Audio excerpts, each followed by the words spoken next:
Bismillahirrahmanirrahim. Bismillahirrahmanirrahim. Assalamualaikum warahmatullahi wabarakatuh. Alhamdulillahirabbil alamin wassalatu wassalamu ala asyrafil anbiya'i wal mursalin sayyidina wa habibina wa syafi'ina wa maulana Muhammadin wa ala alihi wa ashabihi ajma'in wa ba'du.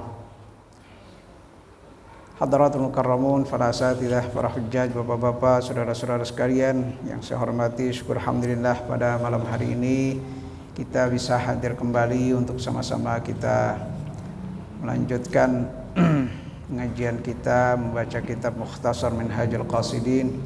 Mudah-mudahan kehadiran kita ke majelis ini mendapat ganjaran pahala dari Allah Subhanahu wa taala. Amin ya rabbal alamin. Mari sama-sama kita awali majlis kita ini dengan kita bermunajat kepada Allah Subhanahu wa taala. Mudah-mudahan apa yang menjadi hajat kita semuanya senantiasa dimudahkan dan dikabulkan oleh Allah Subhanahu wa taala. Amin ya rabbal alamin. Ya Rabbi bil Mustafa balligh maqasidana waghfir lana ma madha ya wasi'al karami. Ya Rabbi bil Mustafa بلغ مقاصدنا واغفر لنا ما مضى يا واسع الكرم يا أكرم الخلق ما لمن ألوذ به سواك عند حدوث الحادث العامم يا رب بالمصطفى مقاصدنا واغفر لنا ما مضى يا واسع الكرم ولن يضيق رسول الله جاهك بي إذ الكريم تجلى باسم منتقم يا رب بالمصطفى بلغ مقاصدنا واغفر لنا ما مضى يا واسع الكرم اللهم صل وسلم وبارك عليه.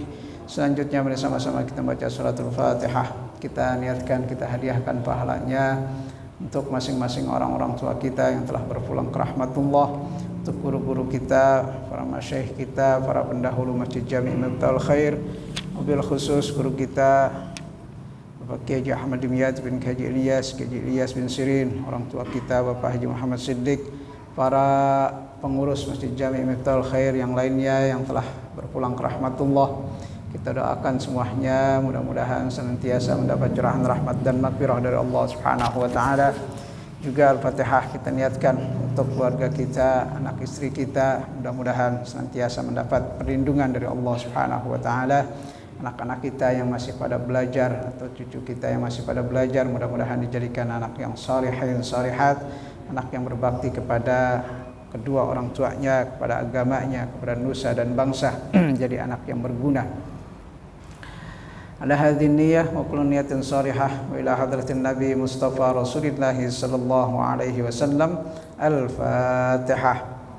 A'udzu billahi minasyaitonir rajim. Bismillahirrahmanirrahim. Alhamdulillahirabbil alamin arrahmanir rahim maliki yaumiddin iyyaka na'budu wa iyyaka nasta'in ihdinas siratal mustaqim siratal ladzina an'amta 'alaihim ghairil maghdubi 'alaihim waladdallin. Amin. Ya. Kita masih membahas pada hal-hal daruriyat al-hayat, artinya hal-hal yang primer dalam kebutuhan kita, dalam kebutuhan kehidupan, ya, dan kaitannya dengan orang yang berzuhud.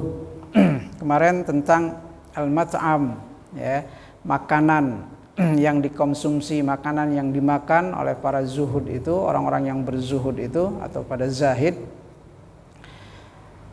yang mereka makan itu tujuannya hanya untuk menutup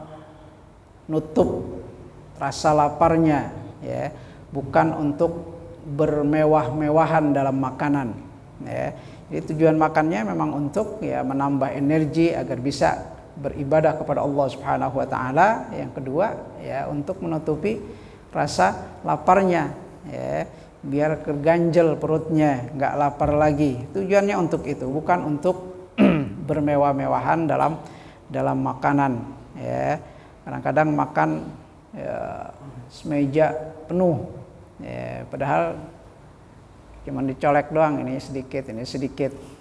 Ya. Tidak demikian dengan orang-orang yang zahid, orang-orang yang zuhud. Kemudian yang kedua, al-malbas. Ya, hal yang berkaitan dengan daruriyat, hal-hal yang primer, ya, yang utama dalam kehidupan itu. Yang kedua adalah malbas, pakaian.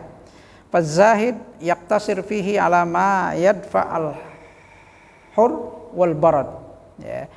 Jadi orang yang zuhud itu berpakaian, ya, yang dipakai itu tujuannya hanya untuk menutup badannya, ya, atau menjaga badannya dari panas ataupun dari dingin.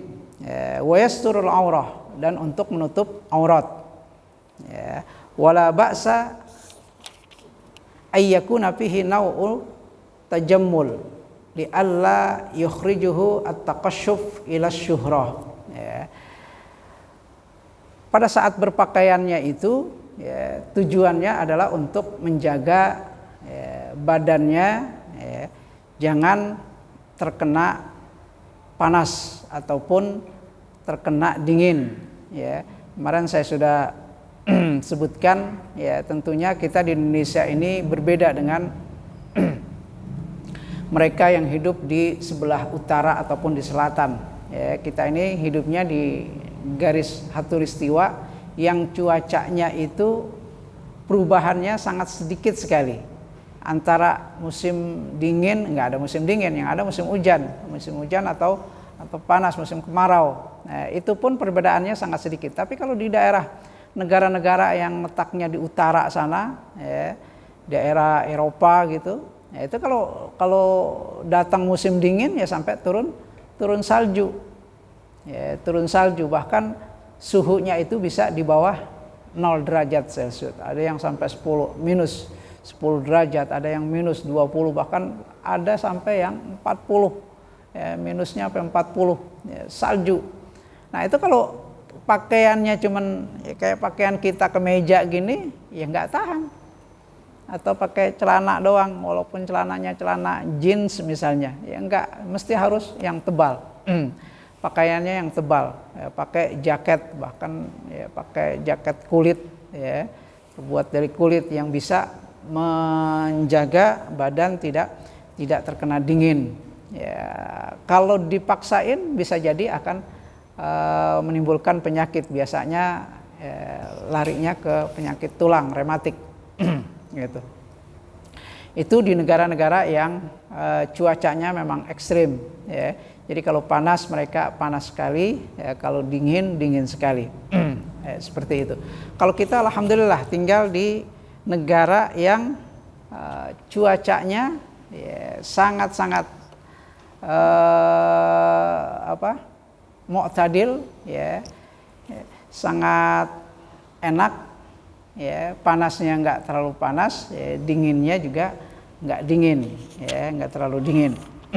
Ya, paling dingin kita, ya, paling larinya ke daerah puncak, ya, daerah puncak sana. Itu mungkin lebih dingin, ya, dingin. Tapi kalau dibandingkan dengan negara-negara di Eropa itu ya nggak seberapa, karena di puncak kan nggak sampai turun salju, ya, nggak sampai turun salju. Ya. Nah, tujuan berpakaiannya itu orang-orang yang zahid itu hanya untuk menutup atau menjaga badannya tidak terkena panas, ya, ataupun dingin. Wa yasturul aurah, dan menutup aurat. Ya, karena memang menutup aurat ini, ya, menjadi salah satu syarat untuk kita ya, melaksanakan ibadah. Pada saat kita sholat, ya, mesti harus ditutup auratnya. Ya, paling enggak kan minimal itu. Wala ba'sa yakuna fihi nau'u tajammul. Ya, enggak apa-apa kalau misalnya pakaian itu mesti harus, ya, terlihat, ya, bagus. Tajammul itu ya necis gitu. Artinya, ya, kan kita juga enggak sembrono untuk berpakaian. Li'alla yukhrijuhu at-taqashshuf ila syuhrah. Jangan sampai, ya, hanya karena untuk berzuhud, ya, dia berpakaian yang nggak layak, ya, compang-camping, ya, sehingga akhirnya jadi omongan, ya, jadi omongan orang, ya. Syuhrah ini maksudnya ya mungkin dia ingin supaya diomongin, dibilang bahwa dia itu pakaiannya sangat-sangat sederhana. Enggak juga, tapi yang paling utama dalam berpakaiannya orang yang zuhud itu adalah untuk menutup aurat dan juga menjaga dirinya atau badannya dari panas ataupun dingin cuaca yang ada di sekitarnya. Wa kana aktsaru libasus salaf khasnan fasara libasul khasan syuhrah. Ya. Dulu para salafus saleh itu, ya, para salafus saleh, orang-orang yang pada zuhud itu memang mereka banyak pakaian yang kasar. Ya. Kalau sekarang kita pakaian ini ya sudah cukup lembut, ya. Walaupun semurah-murahnya pakaian yang kita pakai, bahannya itu udah cukup lembut. Ya. Kalau dulu pakaian itu ya karena mungkin teknologi, ya, membuat kain itu masih sangat sederhana sehingga kain itu memang sangat kasar gitu, terasa kasarnya, ya. Khasan, ya. Khasan itu maksudnya bahannya kasar, ya. Kalau sekarang itu hampir semua pakaian nggak ada yang berbahan kasar, itu mungkin nggak kita temukan, ya. Makanya dulu orang-orang salafus soleh, apalagi orang-orang yang zuhud itu terlihat sekali bahwa pakaian yang dipakai itu adalah pakaian-pakaian yang kasar, yang kasar. Wa qad ruwiya an Abi Burdah qala akhrajat ilaina Aisyah radhiyallahu ta'ala anha kisaan mulabbada wa izaran ghalidha wa qala kubida Rasulullah sallallahu alaihi wasallam fi hadaini akhrajahu fi sahihaini, ya. Hadis sahih yang diriwayatkan oleh Aisyah, ya. Saya sering katakan bahwa Aisyah ini sering menceritakan hadis-hadis yang berkaitan dengan kondisi ataupun keadaan kehidupannya bersama Rasulullah sallallahu alaihi wasallam, ya. Jadi definisi hadis itu kan ada hadis qauli, ya. Ada hadis fi'li, ada hadis takriri. Takriri itu yang menjadi keputusan Rasulullah SAW. Hadis fi'li itu apa yang dikerjakan, apa yang diperbuat oleh Rasulullah SAW. Termasuk yang diriwayatkan oleh Sayyidah Aisyah dalam hal, ya, berpakaian, dalam hal pakaian, artinya pakaian yang sering dikenakan, dipakai oleh Rasulullah SAW.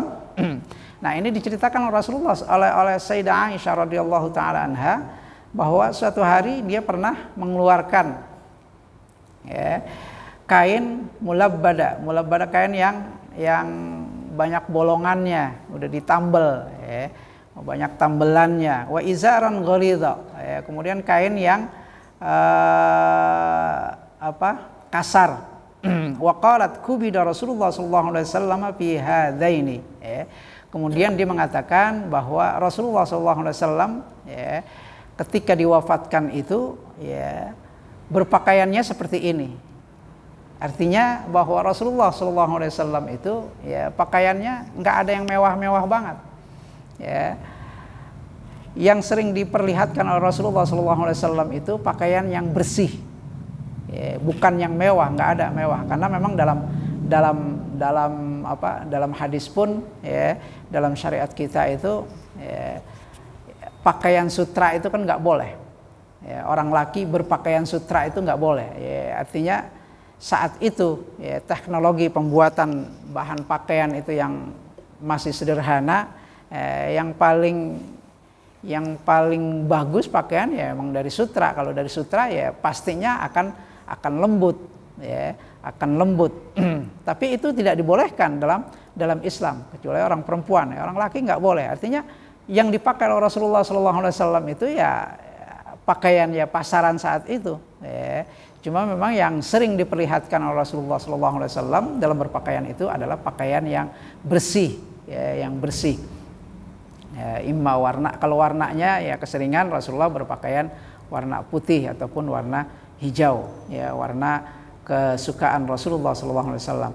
Nah, Sayyidah Aisyah ketika meriwayatkan hadis ini menyebutkan bahwa ya, beliau satu hari mengeluarkan pakaian yang pernah dikenakan oleh Rasulullah SAW.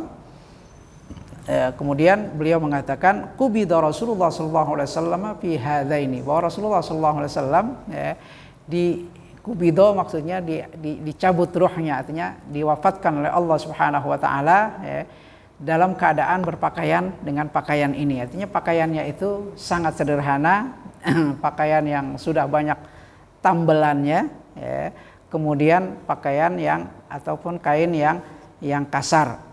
Hadis ini hadis sahih. Hadis diriwayatkan oleh Imam Al-Bukhari dan Muslim. Wa anil Hasan qala khataba Umar radhiyallahu taala anhu wa huwa khalifah wa alaihi izarun fihi isnata asyrata raq'ah.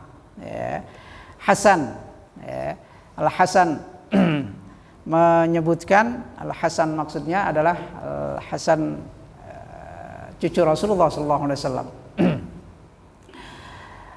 Dia menyebutkan bahwa Umar bin Khattab ini adalah khalifah yang kedua. Umar bin Khattab radhiyallahu ta'ala anhu wa huwa khalifah. Kemudian saat itu dia sudah menjadi khalifah, Amirul Mukminin. Ketika dia berkhutbah, khataba Umar ibn al-Khattab radhiyallahu ta'ala anhu wa huwa khalifah wa alaihi izarun fihi isnata asyrata raq'ah. Umar saat dia menjadi khalifah, saat dia menjadi Amirul Mukminin, saat dia menjadi presiden kalau sekarang, itu pada saat dia khutbah, dia berpakaian yang artinya pakaian yang dikenakan itu udah ada tambelannya. Bahkan Al-Hasan itu bisa ngitung, bisa ngitung tambelan pakaian yang dipakainya itu. Izarun fihi isnata asyra raqah, ada 12 bolongan yang ditambal, artinya pakaian yang udah ada tambelannya sampai 12 jumlahnya. Kita alhamdulillah mungkin pakaian kalau udah ada satu tambelan aja udah kagak kepake dah. Udah jarang kita pakai pakaian yang udah ada tambelannya, itu. Nah, Umar bin Khattab ini sampai pada saat dia menjadi, artinya posisinya sudah menjadi presiden, menjadi Amirul Mukminin, masih mengenakan pakaian yang ada jahitannya, ada bolongannya sampai 12, bukan bolong ditinggal gitu, bolong di ruk'ah itu maksudnya bekas udah ada, bekas dijahit, bolongan yang sudah dijahit itu namanya ruk'ah. Itu. Nah, beginilah para zahid, orang-orang yang zuhud, orang-orang yang melakukan zuhud itu dalam berpakaian, mereka berkaca kepada apa yang dilakukan oleh Rasulullah SAW, kemudian apa yang dilakukan oleh para sahabat-sahabat Rasulullah SAW seperti yang disebutkan di sini. Jadi standarnya bahwa berpakaiannya orang-orang yang zuhud itu adalah tujuannya adalah untuk menjaga dirinya dari panas, ataupun dari dingin, dari dingin. Dan yang utamanya itu tujuannya adalah untuk menutup aurat. Seperti yang dikisahkan dari Sayyidah Aisyah bahwa Rasulullah SAW sendiri juga tidak pernah bermewah-mewah dalam berpakaian, bahkan pakaian yang dipakai oleh Rasulullah sampai beliau tutup usianya itu pakaian yang banyak tambelannya, kemudian pakaian yang kasar, kasar, bukan yang lembut, bukan yang lembut. Yang ketiga, ats-tsalis al-maskan. Faliz zahid fihi 3 darajat. Perihal tempat tinggal. Kalau dulu orang-orang yang zuhud itu memang orang yang konsentrasi dalam ibadah, Mereka banyak yang udah artinya karena sudah lanjut usia, ya udah nggak ada keluarga gitu. Udah nggak keluarga, anak-anaknya sudah pada dewasa, kemudian istrinya mungkin sudah ada yang meninggal, sehingga dia konsentrasi untuk ibadah, sehingga dia mencari tempat-tempat khusus untuk dia beribadah kepada Allah Subhanahu wa taala. Di antaranya adalah dengan dia tinggal di masjid. Ya, masjid juga bukan di dalamnya, biasanya di emperan masjid, ya, di emperan masjid ngambil tempat. Nah, perihal dengan maskan, tempat tinggal ini, farizahid fihi thalathu darajat. Ada 3 tingkatan dalam hal orang-orang yang zuhud itu jika dikaitkan dengan tempat tinggalnya. A'laha alla yatluba mawdi'an khasan li nafsihi bal yaqna bizawaya al-masajid. Ya. Tingkatan yang paling tinggi itu adalah orang yang zuhud dengan dia tidak mengambil tempat khusus untuk dirinya, tapi dia yaqna bizawaya al-masajid, dia hanya ngambil posisi di pojok-pojok masjid ataupun di emperan masjid. Ka ashabis suffah. Dulu pada zaman Rasulullah SAW ada yang disebut dengan ashabus suffah. Ashabus suffah itu adalah orang-orang muhajirin, orang yang ikut berhijrah bersama Rasulullah SAW, tapi dia nggak punya keluarga, dia nggak punya harta. Kan kalau yang lainnya ya seperti Rasulullah sendiri, ya sebetulnya juga ya nggak ada yang dibawa oleh Rasulullah. Tapi karena para sahabat yang ada di Madinah itu menerima Rasulullah SAW, kemudian ditempatkan di rumahnya. Abu Musa al-Ansari, ditempatkan di situ, tinggal di situ sampai akhirnya lama-lama Rasulullah membuat rumah di samping Masjid Nabawi, yang sekarang menjadi makam Rasulullah SAW. Kemudian para sahabat yang lain ada yang diterima, artinya dijadikan persaudaraan. Ya, orang Ansor, si A misalnya dipersaudarakan dengan si B yang orang Ansor, sehingga tinggal bersama dia sampai akhirnya setelah dia sudah bisa mandiri, dia bikin rumah. Nah, ashabus suffah ini orang yang tidak dipersaudarakan dengan orang-orang Ansor, dia nggak punya harta, dia nggak punya keluarga. Kan ketika Rasulullah SAW hijrah ke Madinah itu, yang awal dibangun itu adalah masjid. Yang awal dibangun itu adalah masjid selain Masjid Quba. Jadi waktu Rasulullah datang dari Mekah itu kan mampir di Quba. Di Quba beliau mendirikan masjid, artinya membangun masjid. Kemudian setelah itu dia masuk ke Madinah. Di Madinah itu awal-awalnya itu yang dibuat adalah masjid. Nah, masjid itu menjadi sentral kegiatan Rasulullah SAW dalam berdakwah, kemudian dalam beliau memimpin negara. Saat itu karena sudah menjadi komunitas masyarakat Madinah, berdiri negara, dipimpin oleh Rasulullah SAW. Ya disitulah, di masjid itulah semua kegiatan masyarakat Madinah itu di situ.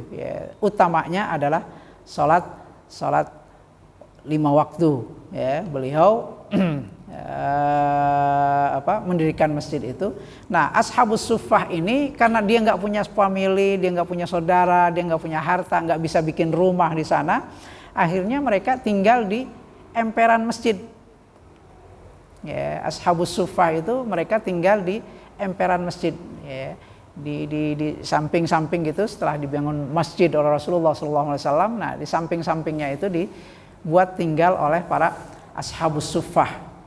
Ashabus suffah itu yang disebut dengan bahkan dalam kajian tasawuf itu disebutkan awal dari kata tasawuf itu juga diambil dari suffah ini, ashabus suffah, karena mereka hidup sangat sederhana sekali, kemudian tinggal di emperan masjid.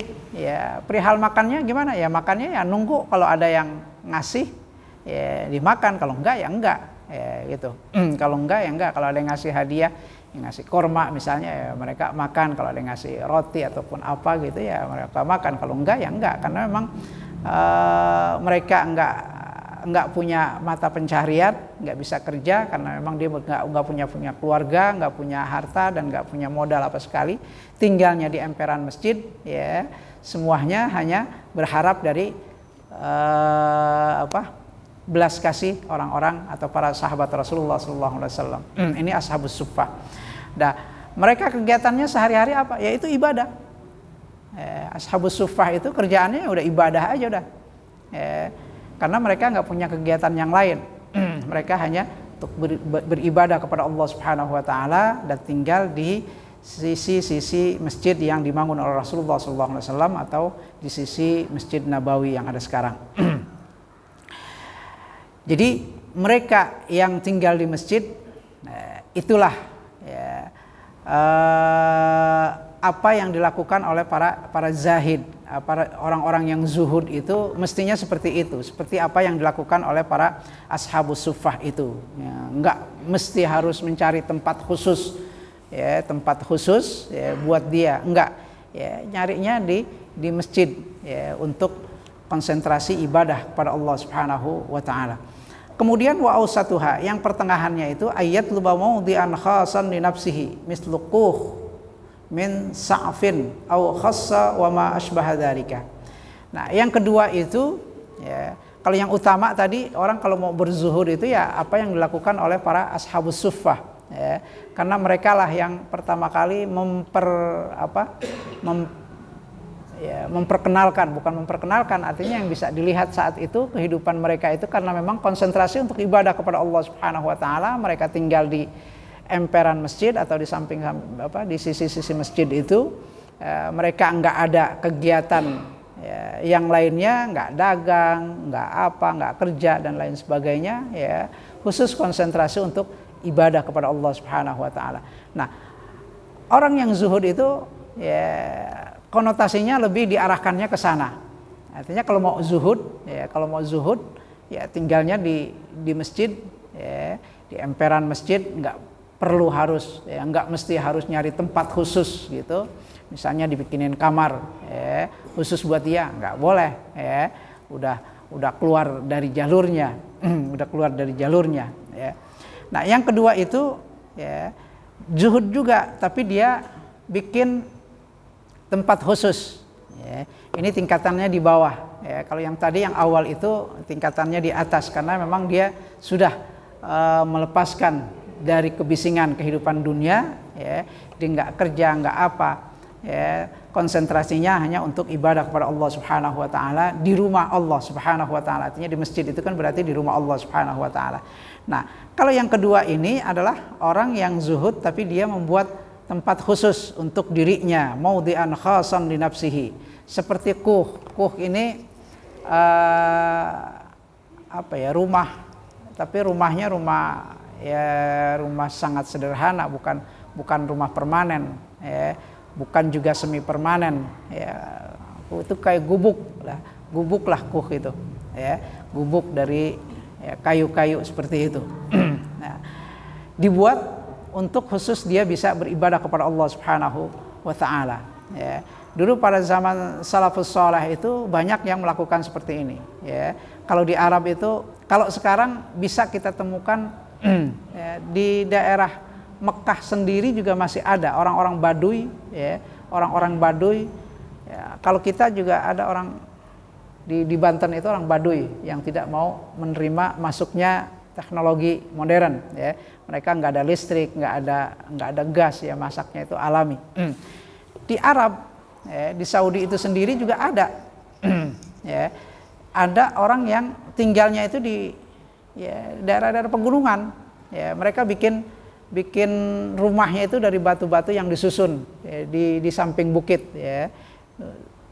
Kemudian kesehariannya itu mereka mengembala kambing ya, karena kekayaannya itu yang mereka punya itu ya kambing ya, mereka pelihara kambing gitu. Tinggalnya jauh dari kota, dia nggak ada listrik, artinya tidurnya ya itulah, nggak ada listrik tapi hidup ya, cuman jarang ya, karena model kalau di Arab itu orang-orang yang seperti ini tinggalnya enggak di satu tempat khusus gitu, artinya di daerah khusus gitu. Enggak, mereka nanti kalau udah bosen di situ dipindah, ya, dipindah lagi. Itu namanya orang Baduy. Dulu pada zaman Rasulullah itu seperti itu kehidupannya.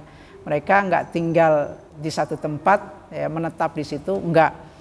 Tapi mereka berpindah-pindah. Biasanya hidupnya pakai tenda, ya, pakai tenda. Ya. Kalau mau bikin gubuk itu ya itulah batu yang disusun di samping bukit, ya, seperti itu. Nah kalau sudah seperti itu, ya, boleh saja untuk, ya, membuat gubuk seperti itu yang dikhususkan untuk bisa beribadah kepada Allah Subhanahu wa taala. Wa adnaha, yang paling rendah, ya, yang paling rendah itu ayat luba hujratan mabniyatan. Ya. Artinya yang ketiga ini posisi orang yang zuhud, jika dia mengambil tempat khusus untuk dia, ya, bahkan bikin kamar sendiri, ya, di rumah, ada rumah kemudian dibikin kamar khusus untuk dirinya, ya, agar bisa konsentrasi beribadah kepada Allah Subhanahu wa taala. Artinya ya bisa saja dia masih dalam keadaan zuhud tapi mungkin tingkatannya sudah tingkatan yang rendah, ya.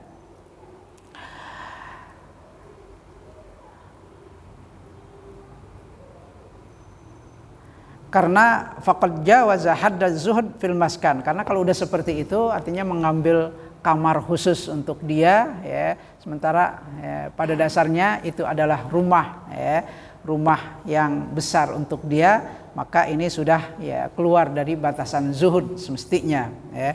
Makanya orang-orang yang seperti ini ditempatkan pada tingkatan zuhud yang paling rendah, ya. Waqad tufiya Rasulullah sallallahu alaihi wasallam wa lam yadha lubnatan ala lubnatin, ya. Artinya kalau dilihat dari kehidupan Rasulullah SAW, Rasulullah punya rumah itu sangat sederhana, ya, sangat sederhana. Rumah Rasulullah SAW itu, ya, batu yang disusun, ya, atasnya itu enggak ada daknya, ya, enggak ada daknya. Tapi ditutup pakai daun kurma, ya. Dulu masih kecil saya di kampung masih ada rumah yang terbuat dari, ya, ininya atapnya itu bukan genteng, ya. Dari pelepah atap, namanya pohon atap gitu kan yang disusun gitu. Ya. Kalau hujan nggak masuk sebetulnya. Cuman ya dia lama kelamaan, ya, setahun 2 tahun ataupun 3 tahun kalau udah kepanasan itu biasanya udah rapuh, ya, udah rapuh, ganti lagi, ya, ganti lagi dari pelepah ataupun dari daun atap namanya, kalau kita bilang daun atap. Ya, seperti itu. Nah Rasulullah SAW di Arab itu karena emang, ya, mungkin daun atap nggak ada, yang ada daun pelepah korma. Ya, pelepah korma itu kan hampir sama dengan pelepah kelapa, ya. Nah itu yang dijadikan untuk atap rumah Rasulullah SAW. Ya, itu. Makanya di sini disebutkan walam yadha lubnatan ala lubnah. Maksudnya, ya, rumahnya itu tidak tingkat, ya, tidak tingkat, dan atasnya itu nggak ada daknya, ya, tapi hanya ditutup pakai pelepah korma, ya, supaya tidak panasan, ya, tidak panas, ataupun ya paling enggak ya tertutup lah, ya, tertutup. Seperti itu. Itu kondisi rumah Rasulullah SAW. Maka orang-orang yang zuhud itu lebih diarahkan untuk mencontoh apa yang dilakukan oleh Rasulullah SAW, bahwa Rasulullah rumahnya pun sangat-sangat sederhana sekali. Qala Al-Hasan, ya, Al-Hasan mengatakan kuntu idza dakhaltu buyuta Rasulillah sallallahu alaihi wasallam niltu saqaf, ya. Bahkan, ya, tinggi atap rumah Rasulullah sallallahu alaihi wasallam, ya, kalau dikisahkan dari Hasan ini, ya, dia bilang kuntu idza dakhaltu buyuta Rasulullah sallallahu alaihi wasallam, kalau aku masuk ke rumah Rasulullah sallallahu alaihi wasallam niltu saqaf, ya. Ini atapnya ini bisa bisa dipegang, artinya kan ya sangat rendah gitu.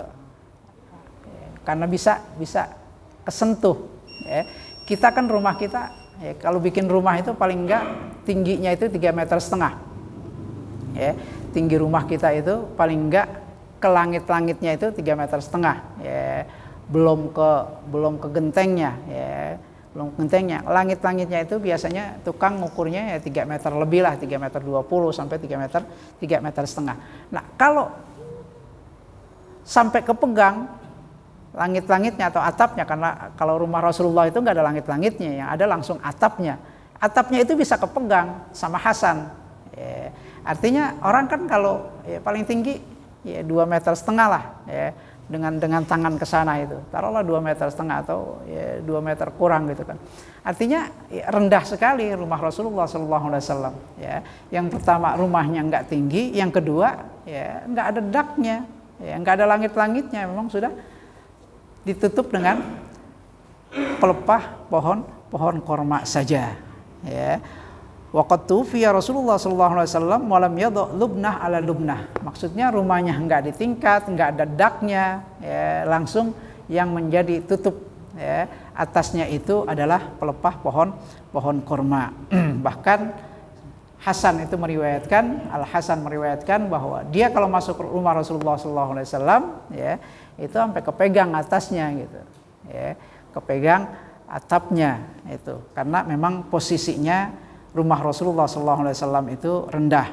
Wa fil hadis innal muslim, ini hadis Rasulullah SAW, hadis yang diriwayatkan oleh Imam Al Bukhari, ya, innal muslima la yu'ajjar fi kulli syai'in yunfiquhu illa fi syai'in yaj'aluhu fi hadat turab.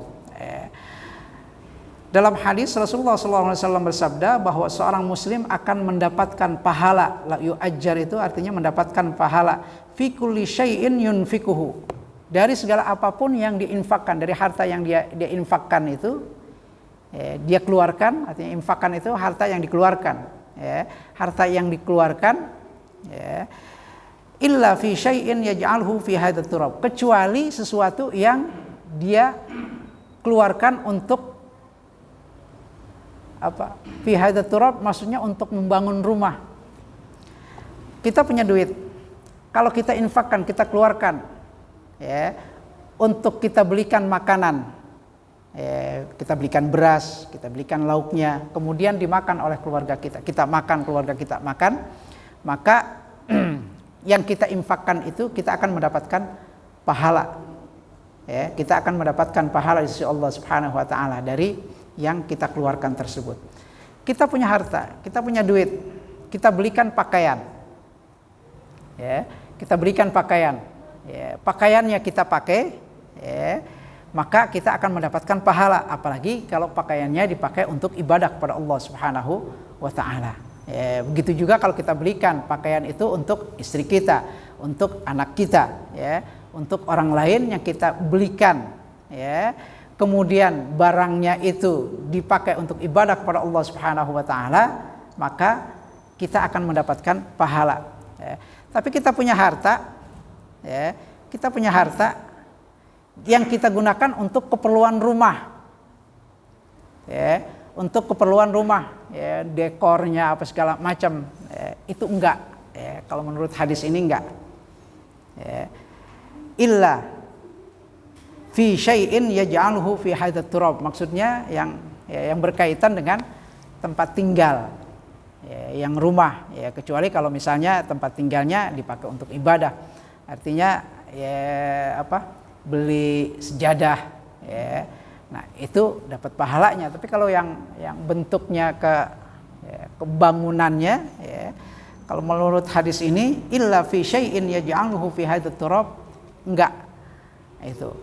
Makanya kenapa Rasulullah SAW sangat sederhana, ya, membuat rumah, ya, jadi kan tujuannya ya rumah itu ya untuk ya, bukan untuk bermegah-megah, ya, bukan untuk bermegah-megah, ya, rumah yang miliaran, ya, yang miliaran, ya, seperti yang Ada sekarang kita sering sekali melihat konten-konten orang berlomba-lomba untuk memamerkan ya kekayaannya, memamerkan kemegahan rumahnya ya.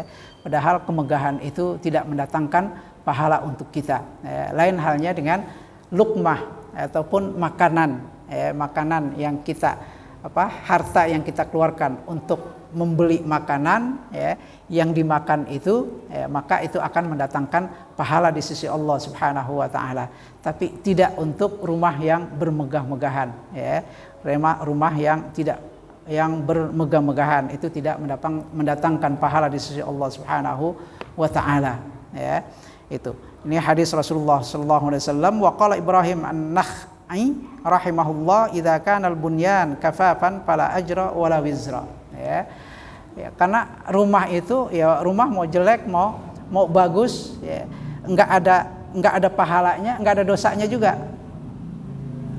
Ya. Enggak ada pahalanya, enggak ada dosanya. Ya. Kata Ibrahim an-Nakhai itu mengatakan ya, idza kana al-bunyan kafafan. Ya, kalau rumah itu ya, bunyan ini maksudnya ya, bangunan, artinya rumah. Ya, rumah itu mau jelek mau bagus ya, enggak mendatangkan pahala, enggak juga mendatangkan dosa. Ya dosa ya kalau untuk pamer ya itu dosa. Ya pahala artinya kita enggak berdosa. Bikin rumah sesederhana mungkin enggak dosa juga. Enggak juga mendatangkan pahala kalau kita bikin rumah yang megah-megah gitu. Kecuali kalau yang dibangun itu adalah rumah Allah Subhanahu wa taala. Artinya kalau kita bangunnya masjid ya itu akan mendatangkan pahala. Tapi kalau rumah kita itu kata Ibrahim an-Nakhai ya, rumah enggak ada kaitannya dengan dosa. Kita mau bikin rumah sederhana pun ya enggak berdosa. Tidak juga mendatangkan pahala.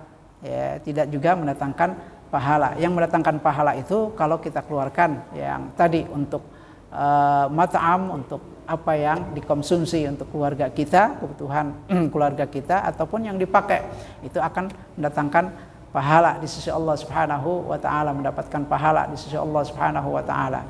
Tapi kalau hal yang berkaitan dengan rumah enggak mendatangkan pahala. Illa fi syai'in yaj'aluhu fi hadzal turab. Artinya kalau rumah itu ya mau sederhana, mau bagus, mau enggak akan mendatangkan pahala dan tidak juga mendatangkan dosa. Kita enggak berdosa bikin rumah sederhana.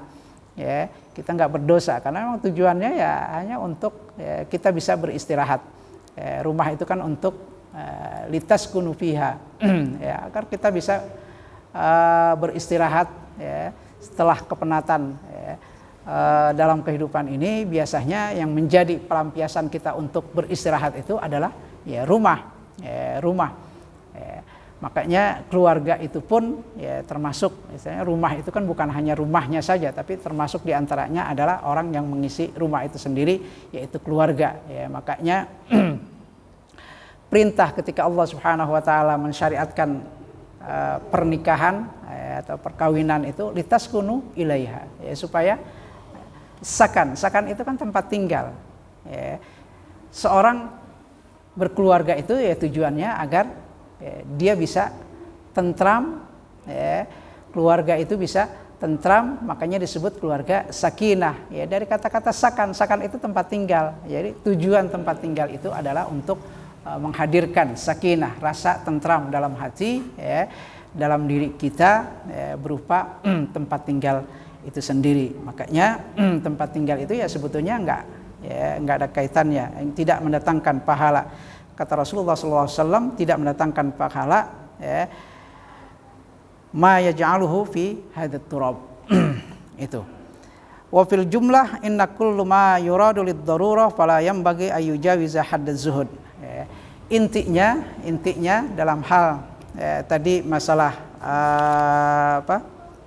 al-malbas kemudian al-maskam itu tidak melebihi batasan-batasan bagi orang yang zuhud. Ya, semuanya itu bisa berkaca apa yang dilakukan oleh Rasulullah SAW dalam hal al-malbas, dalam hal pakaian, ataupun dalam hal kita membuat rumah atau maskan, tempat tinggal. Ya, bisa berkaca apa yang dilakukan oleh Rasulullah SAW. Dalam hal malbas Rasulullah sangat sederhana sekali. Dalam hal rumah, ya, bangunan rumah beliau sangat-sangat sederhana sekali, ya, bahkan tingginya pun tidak tinggi, ya, bisa dijangkau oleh tangan orang yang masuk ke dalamnya. Ini beberapa catatan berkaitan dengan zuhud, ya, yang dikaitkan dengan masalah malbas dan mat'am, makanan. Nantinya akan ada beberapa poin lagi, ya, tentang daruriyat hayat, ya, hal-hal yang primer dalam kehidupan yang berkaitannya dengan amalan zuhud, ya. Ini saja untuk malam ini, kita cukupkan. Kita lanjutkan dalam pertemuan yang akan datang. Astaghfirullahaladzim, astaghfirullahaladzim, astaghfirullahaladzim. Ya Arhamar Rahimin, Ya Arhamar Rahimin, Ya Arhamar Rahimin, farij 'alal muslimin, Ya Arhamar Rahimin, Ya Arhamar Rahimin, Ya Arhamar Rahimin, farij 'alal muslimin. Wa'fu 'anna ya Allah, wa'fu 'anna ya Karim, wa'fu 'anna ya Rahim, rahmatika ya Arhamar Rahimin. اللهم اجعل جمعنا هذا جمعا مباركا واجعل تفرقنا من بعده تفرقا معصوما. اللهم نور قلوبنا بنور هدايتك كما نورت الأرض بنور شمسك وقمرك أبدا أبدا. اللهم اجعلنا ممن يستمعون القول فيتبعون أحسنه. اللهم انفعنا بما علمتنا وعلمنا علوما تنفعنا في الدين والدنيا والآخرة. ربنا تقبل منا إنك أنت السميع العليم وتب علينا إنك أنت التواب الرحيم. ربنا آتنا في الدنيا حسنة وفي الآخرة حسنة وقنا عذاب النار.